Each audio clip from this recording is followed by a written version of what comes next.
have, well, actually half as many youths from U-Space here as there are in total, because we really wanted to fit around the table and to give the floor to everyone. And we are surrounding them with Marta, who is pregnant, and me, who is a grandmother. So I asked them to bring in their childhood experiences in the context of children's rights, and I'll bring in my experiences as a parent, as a grandparent, and Marta will also contribute her knowledge as a lawyer and a parent. So I wish you good listening for the next 40 minutes. So I asked all of you to actually choose a children's right or a children's right provision that you are most interested in or excited by. So I'd like to ask all of you, who would like to start? Lily, Levy? Okay, I'll start, especially that we already mentioned the ulterior interest of the child, whether they should be at school or at the Children's Rights Conference. And this question has always been on my mind because I was a teenager who always knew he was right, and whatever my parents said was surely wrong. And now it's still difficult to convince me that I'm not right. It was still more difficult then. But I need to admit that it was them who truly knew what I needed. And it's a great responsibility for parents to truly get into arguments when their child says, I know better. Even then, they need to consider the fact that children may believe that they know best, but we are the parent. We know best. We have lived through this, and we need to make sure they really grow into something. So it's a little bit like when someone tells you to jump in a well. Well, a parent cannot just stand by and watch their children do that. They need to hold their hand and lead them along a path that will provide their progression. So can you give us an example when you thought it would be good for you, but your parents knew it wouldn't be in your interest? That was my smartphone for me. Because until Form 9, I couldn't have a smartphone, and even then I was only allowed to buy one for myself. That was the allowance I had from my parents. And I was very upset because at school everyone had smartphones, and I was actually embarrassed and ashamed that I didn't have one. But since then, I have been the only one who has been able to move around Budapest without a smartphone, without losing my way, because I actually grew up without a smartphone. So do you have experiences where you felt that you knew best and parents thought otherwise? Levi, the internet usage was also limited in our family. There was a limit on how many hours, actually half an hour, we could be on the internet, and I was bothered by that for a long time because I thought, okay, I could be playing on my iPad all day. But I noticed that when I got into sixth form or seventh form, I actually started teaching the same thing to my cousins as what my parents were teaching to me. And even though I didn't agree with them at the time, I was already teaching my cousins that they shouldn't be playing that much. I drew with them instead. I did creative tasks with them to shift them out of this constant play on the internet. So I have a similar experience. Well, what came to my mind is that I am very lucky because I have a good relationship with my parents, and obviously they paid attention to what would be best for me, and they acted accordingly. But it was never in a relationship between a superior and a subject. It was never about them being the smart parents and me the stupid child. We were always equal partners. So I have memories of my father sitting next to me, telling me how he feels. I tell him how I feel. So he raises my appetite for things. So he doesn't pressure me into things. He just raises my appetite. It's a very fine boundary. So practically, parents, as parents, exercise their rights. And how can you be equal partners while they are parents and you are children? What's your experience?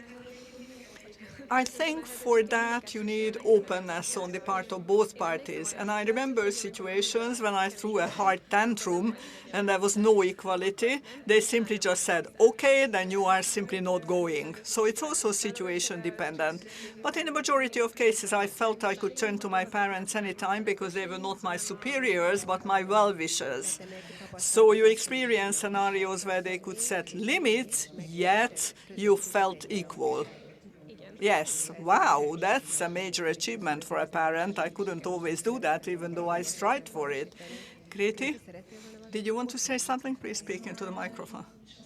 Yes, I switched schools quite a lot of times, and when I tell people about it, they always tell me that that probably caused many wounds to me or lots of difficulties, which is partly true, but I normally try and convince them that my parents let me switch schools because they kept my interest in mind.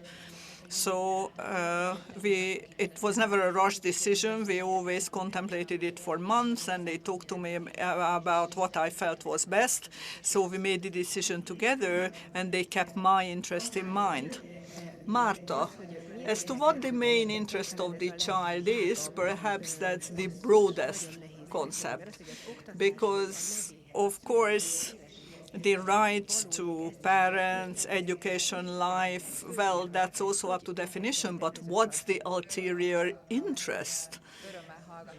I was actually happy to hear how well you gathered the components of Article 3 of the Children's Rights Convention of the UN, but indeed, it's a principle, a procedural law, material law made up of 3 layers, so it's a very diverse act. And I believe the courts, the constitutional courts, the different forums have not yet figured out what the best interest or ulterior interest is. In the Hungarian translation, it's translated as the ulterior interest above all. In English, is the best interest of the child. So, as you say, the rights are with the parents, but we always need to consider the interest of the child. So the participation of children and the suitable participation is always very important, including the dialogue between adults and children.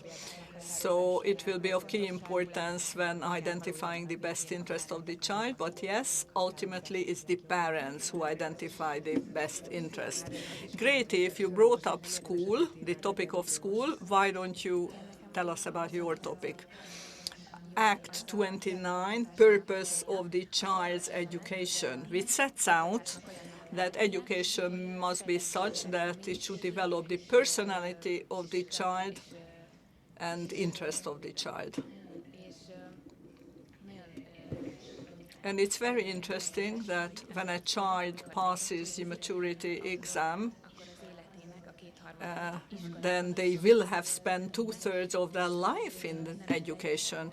And it does make a difference whether they can think back to that long time in a way where they believe they could use their right to education and whether that was taken into account by the different teachers. When I was in 7th form, my teacher who taught me to draw asked me to come to the floor and show my painting technique because she thought I was talented. And it was a very good feeling. It gave me major motivation to continue drawing. So I went to special drawing clubs and then drawing camps, which was organized for the children who liked painting and drawing. But without the support of the school, those children couldn't have done it. So I do understand that both the teachers and the school should take this right into consideration. When we talk about right to education, we normally mean that everyone should have access to high-quality education. So we watched this film yesterday where one of the girls said that she felt it was resolved in Hungary. She could actually get access to high-quality education, and they have a partial issue with certain skills, and she expects people to be patient with her accordingly. But then we discussed that you don't really need to have a disability to the extent where you cannot get into the education system or a school to learn for you not to be for you not to get into a situation where you cannot exercise your right to education. Because it can happen that a child is at school, but they get into a situation where they get so tense that they cannot pay attention, cannot learn, cannot make the best of their talents. Greti, did you have that kind of experience when you switched schools? Perhaps that was one of the reasons why you switched schools. Yes, indeed. I experienced on many different occasions that this school was not leaving me room to really make the best of my talents, the skills that I'm good at, or to develop my personality, for example. I believe it's very important to highlight here that it's access that's to be provided. But wanting to have access is your internal decision. Nobody can give you that. Perhaps it can come from the support of your parents. But we cannot expect, and we couldn't expect as children, to have the educational issue resolved by the age of 16, which is the mandatory school attendance age in Hungary. So when it comes to the rights of children, well, there are two sides to every coin. One thing is that we are provided everything, and the second side is that, or the other side is that we should want to use these opportunities. So if I don't go to my teachers to ask questions about the lessons, well, if I don't want to do it, it's my fault, and if I cannot do it because there is no possibility for this, then it's their fault. Well, in Form 12, I wanted to pass an advanced exam in French, and then I said it to my class teacher, she accepted it, and then I went to the French teacher, and the French teacher said, I would like to pass my maturity exam in French, and he said, no, you missed a lot of lessons, you are not doing so well in French, and I'm worried about you pulling down my overall grades. And I was looking at him, and I couldn't believe it. And my parents actually had to go to the class teacher and to the school director to get a special permission. And actually, I didn't destroy the results at all. I had the best result in the team because I wanted it. I was fighting for it. But just because I missed quite a few lessons, they wouldn't let me do it. But you persevered, so you didn't leave it at that just because you couldn't find an immediate solution. So I think that's the main point. I actually have a similar story. I wanted to have an early exam in English. However, my English teacher, my class teacher, and the school director called me to their office, and they told me I wouldn't do well and I shouldn't do it. And it was a huge breaking point for me. And then I really started wondering whether I was able to do it. But finally, I did it, and with very nice results. I passed the exams early, and each of the three of them were very surprised. So it's indeed not okay for a child to fight resistance in an institution where they should be supported in their growth. But Levi, you are also right, the students should also do their part. So it's up to the two of them. They should cooperate somehow. I think it's also part of the picture. Well, and I would bring in the topic of right to information and briefing. So sometimes they have to go after the teacher and ask questions. So it's very important to have a platform where the information is provided to the children. But of course, I don't know how motivation is triggered, but from that point onwards, it's up to the child. Once they receive the information, the briefing, the source of information, then they have to exercise that right themselves. And it's a strong experience for me, both in secondary school and at university, because I received the same information as my peers, but they could see that I was much more forceful, much more diligent. So we all had the same rights, we were all given the same opportunities, but I not only receive information, but go after it and start doing things. Marta, listening to the young people, anyone could think, okay, now we listened to the children of Christian intellectuals from Budapest, but of course the right to education is violated indeed at many points in Hungary. There are poorer people as well. So can it be a legal category that someone is not allowed to school, or no schooling is provided in a given settlement to children? But what about putting, pulling down the self-confidence of children and adding boundaries on the path? Well, it was interesting to listen to your contributions, and again, you gave a good summary of all of the potential issues that can emerge. So if we look strictly from a legal aspect, we are in a very lucky situation in Hungary, especially here, because we have access to free education. The right to education is an interesting right because it's also an obligation. There is a schooling obligation for everyone in Hungary until the age of 16, and there are no exceptions to this. It's also the responsibility of your parents. But all children's rights are related to other children's rights, and I would highlight the right to life, survival, and development. And indeed, the educational system should not only provide access to certain things, to the opportunity to sit in the school classes and study mathematics, literature, history for 45 minutes periods through the day, but they should find a way of getting that treasure, that talent out from us, and to reach a level of personality development by the age of 18 that would support us in becoming successful in life. And that is also a responsibility and task for the adults around us, for the teachers you spend so much time with. So I would approach the issue from two sides. So when we talk about right to education, the first thought is, yes, everyone should have access to education, but it's also linked to other children's rights. And the educational system needs to ensure you can truly become who you are or want to be. So it's a big question as to what path can lead them to what they want to be, because it's not even easy to decide what they want to be. But there are additional obstacles. Maybe parents see your talents differently, or you are motivated for other things by teachers. And there is even the question about whether there is someone to finance the path that you wish to follow. What's your experience in that sense? Well, I again come back to the issue of best interest. I don't think it's the job of the parent to decide what I should be learning and what I want to become.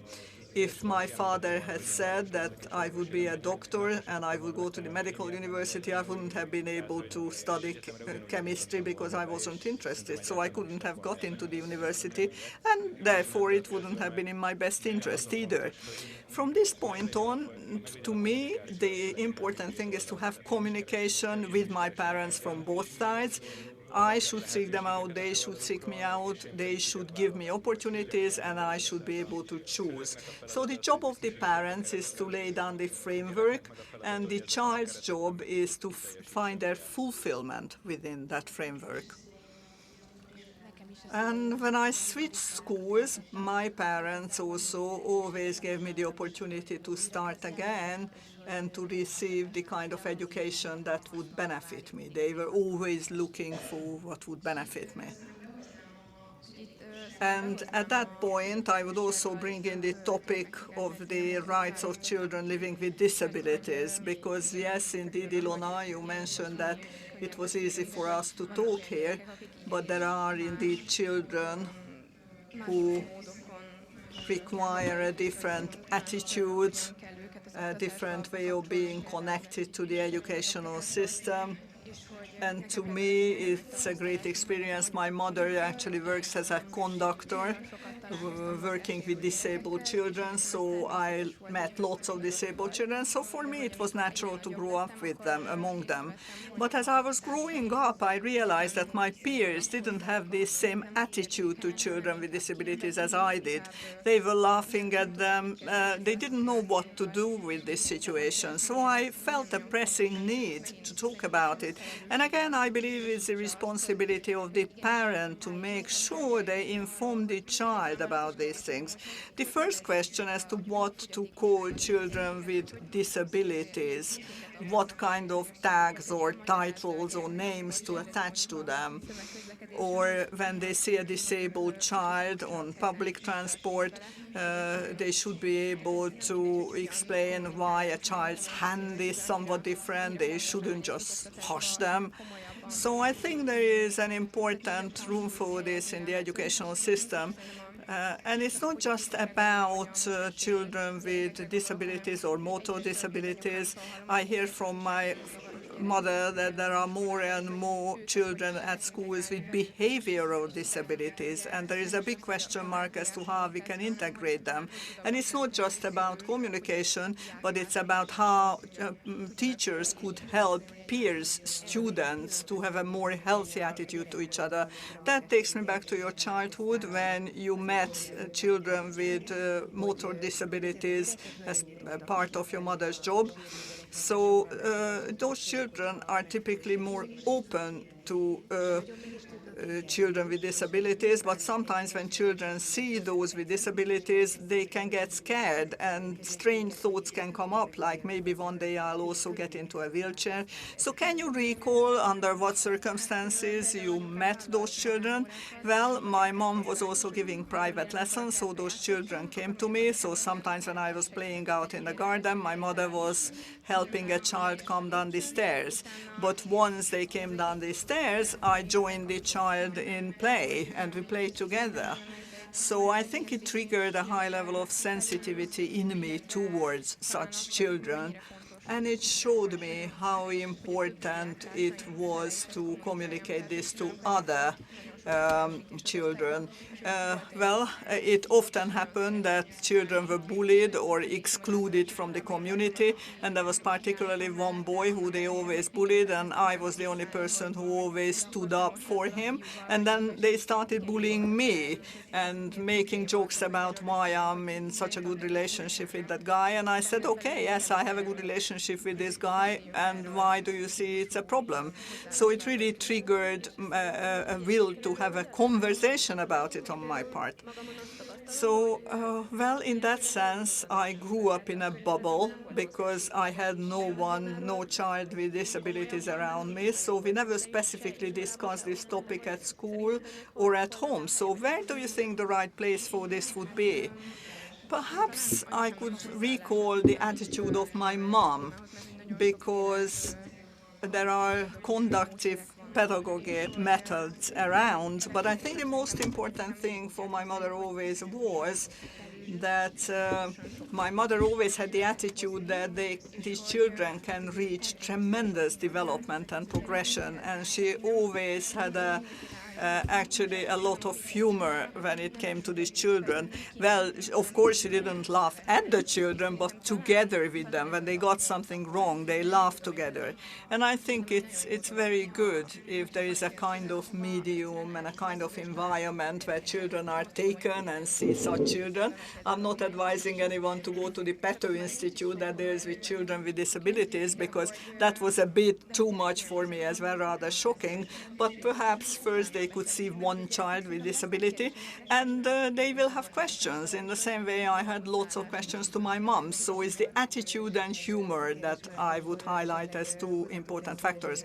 So Marta, can you comment on this, and then we'll pass the floor back to the youngsters. So how can we enforce the same rights for children with disabilities as for other children?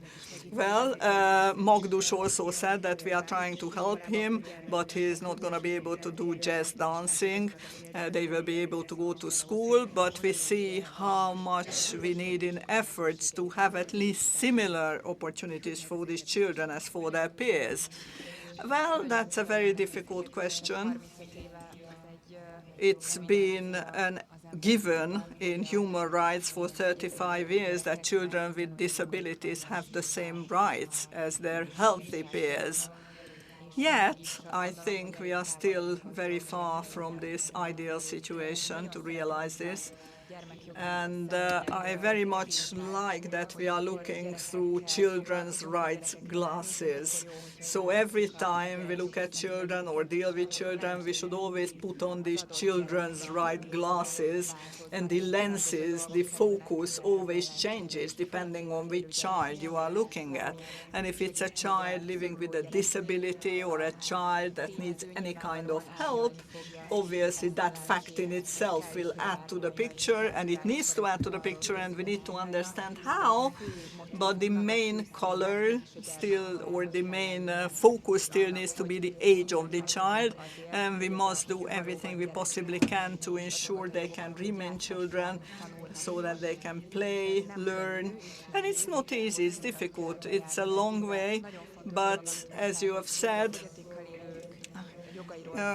according to the definition on the rights of people living with disabilities, it's a social product. It has more to do with how we perceive these children as society.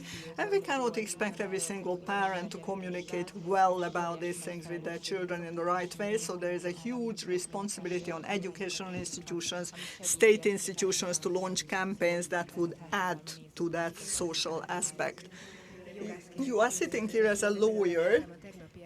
The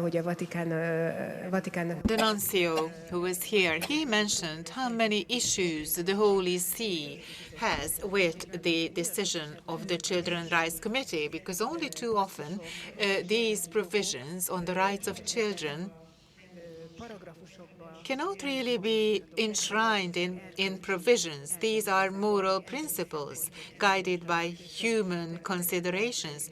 So it is as human beings that we are expected to make the most of these opportunities. What is in the best interest of a child with physical motor disabilities, for example? Should he or she be integrated in a normal school, or should they have special schools? Or do their parents do the best that they possibly can? An authority can only supervise such aspects to a certain degree. So I'm wondering if you have attended schools or institutions where there were also children with disabilities. Yes, I apologize. I might not have stressed that my mother works at an elementary school where children with motor disabilities are being integrated.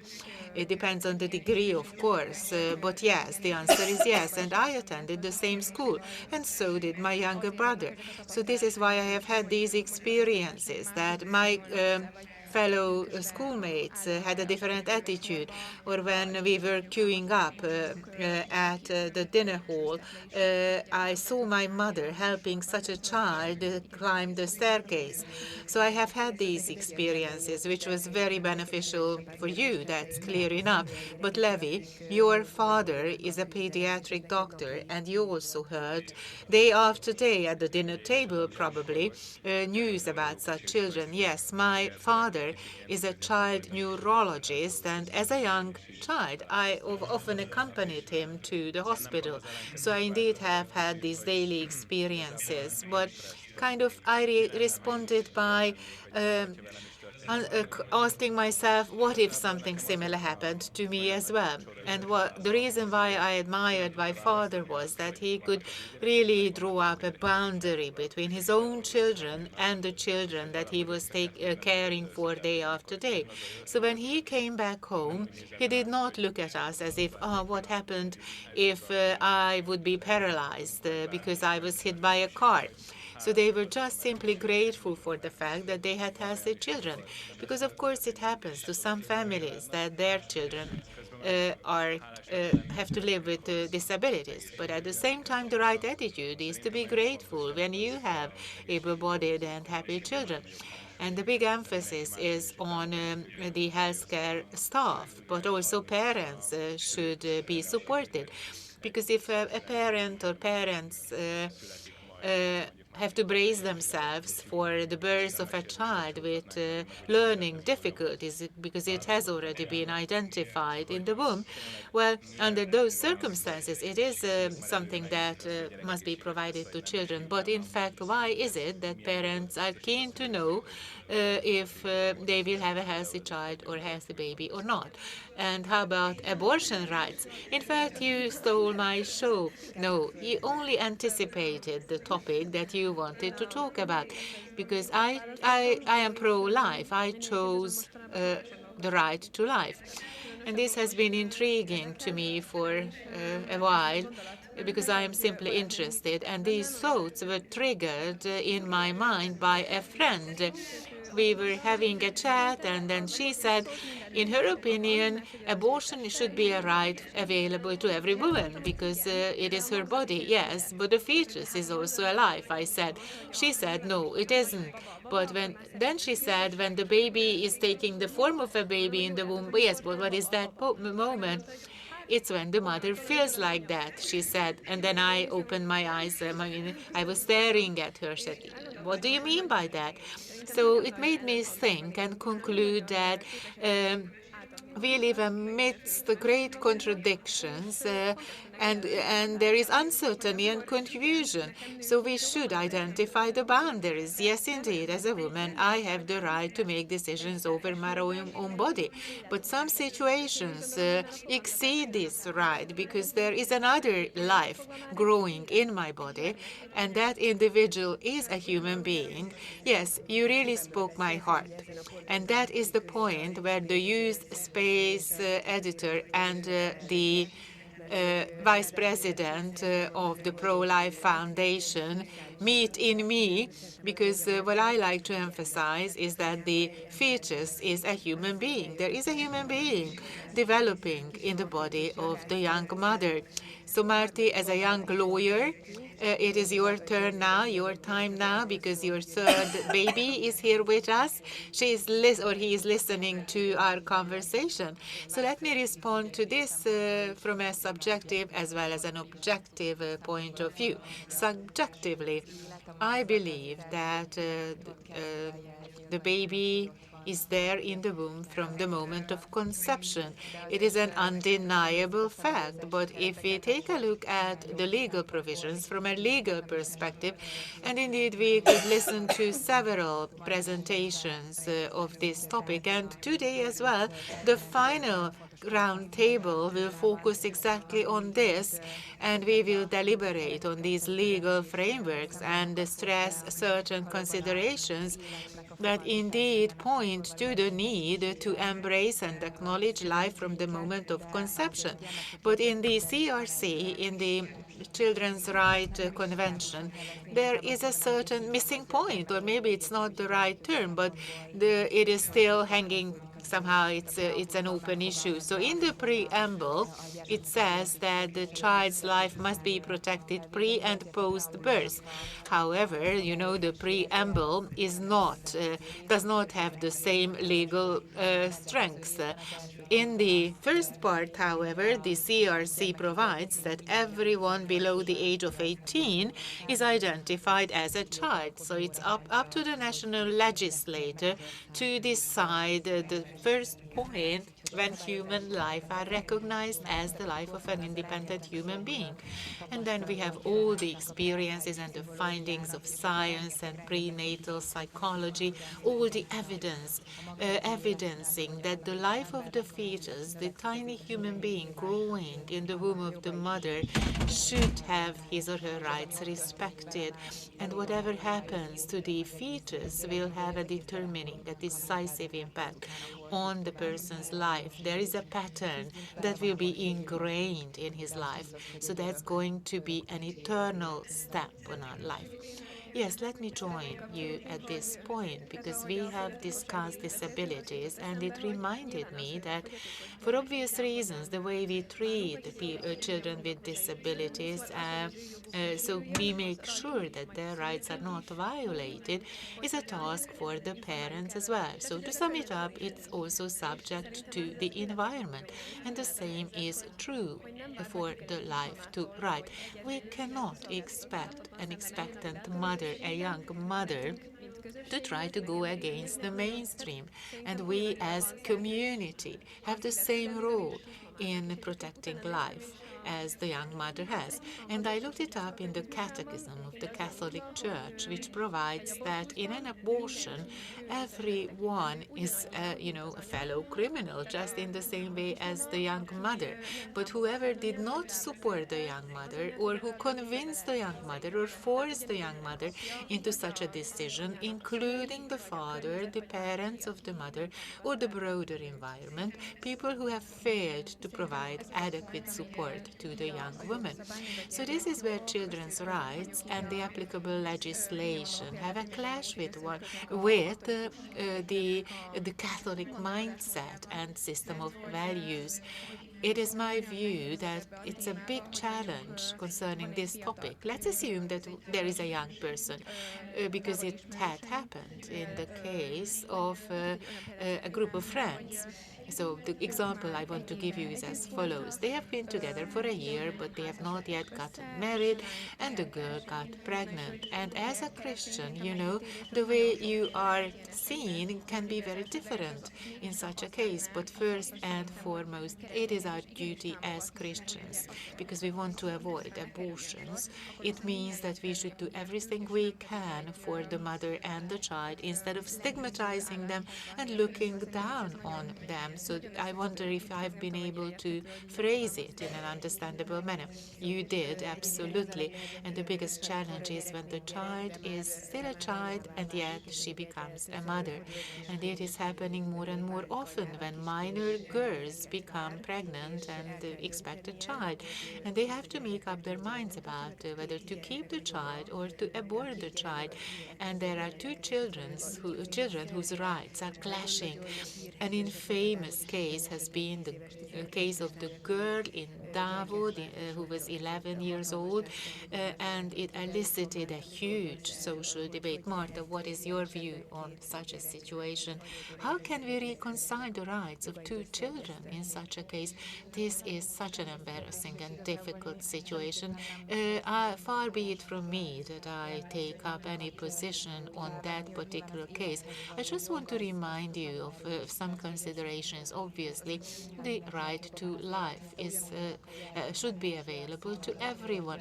But in the same way, the child who is carrying the baby, the fetus, well, we have to ask ourselves whether the older child's life is at risk, because then there are two lives that must be taken in consideration. So each case is different, but indeed it is fundamentally crucial that only too often we see that judgment is passed on such a young mother. And obviously, a young mother who decides to abort the baby, well, in most cases, these are serious crises, an internal pause at the end of which the decision is made.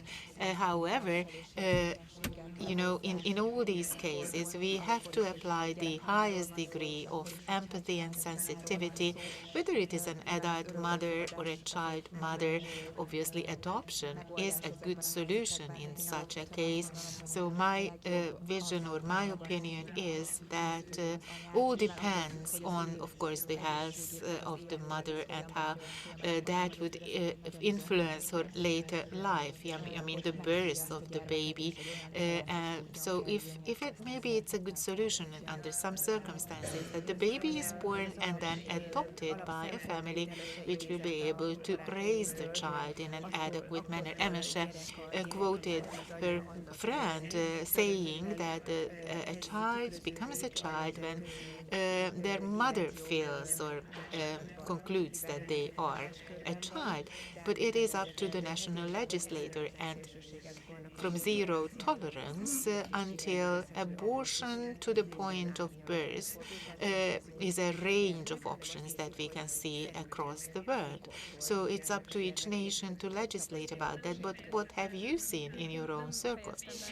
But I just want to get back to this debate, and my cousin and my friend were both sitting there, and my cousin spoke up in that group of friends, and this person, my cousin, said, well, if the mother feels that it is up to her to decide when the child becomes the child, then what if I feel at the age of 12 that my child is not a child or not my child? Of course, it's carrying the idea to extremes, but this is the sheer logic. And if you only apply that kind of logic, you can easily get to that conclusion. So it is important that we become aware that there are lives, human lives around us, and these lives are genuinely vulnerable. However, we have responsibility for one another, and this responsibility is even bigger in the case of vulnerable situations.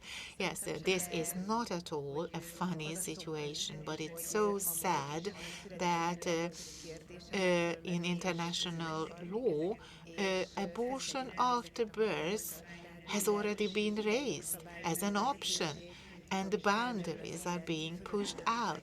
So we can see that extremists' points of view have been deliberated on. So this is exactly why it's so important for us to stand our ground. Pro-life people emphasize that every child arriving in our world has the right to at least the first birthday. So let me share the good news with you that we have a podcast team at .com, and they are celebrating their first birthday soon. So this is a Catholic young podcast team, and they are also exercising their right to freedom of religion. So in the media space, they are now introducing this position that has to be there. Of course, everybody is not obliged to adopt this kind of mindset, but it is absolutely mandatory to accept that the position exists. So I want to congratulate these young people for professing their faith in public and exposing themselves to be criticized by some groups in society and to get into the fight and stand their ground. Thank you for your accepting, for the fact that you accepted the invitation. We thank, the invitation. We thank for the invitation as well. And generally, thank you for listening.